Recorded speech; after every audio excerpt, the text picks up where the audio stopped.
জানতে চাচ্ছি যে ডক্টর ইউনূস বাংলাদেশের প্রধান উপদেষ্টার পদত্যাগ বিষয়, এখানে তার পদত্যাগের পিছনে কারা জড়িত বলে আপনি মনে করেন? কাদের ইন্ধনে তিনি পদত্যাগ করার সিদ্ধান্ত নিছে বা তিনি পদত্যাগ করতে চাচ্ছেন? আসলে বাংলাদেশে আপনারা জানেন, বাংলাদেশটাকে বিগত দিনে কিছু কিছু দুষ্কৃতিকারী এবং ষড়যন্ত্রকারী বাংলাদেশকে ভারতের অঙ্গরাজ্য হিসাবে তুলে দেওয়ার একটা পরিকল্পনা ছিল।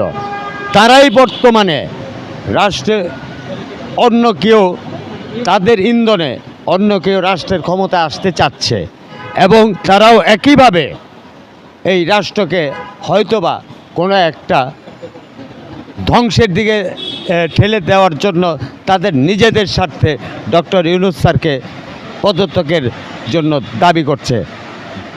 আপনারা জানেন 5ই আগস্ট বৈষম্য বিরোধী ছাত্র জনতা যেভাবে ওই কোঠাভিত্তিক আন্দোলনে যেভাবে ফ্যাসিস্ট হাসিনাকে তাড়িয়েছিল, তাদেরই কিছু অংশবিশেষ এখনও বাংলার মাটিতে আছে। তারা ডক্টর মোহাম্মদ ইউনূস স্যারের পদত্যাগ দাবি করছে। তাদের থেকে সাবধান থাকার জন্য আমি ছাত্র জনতা যারা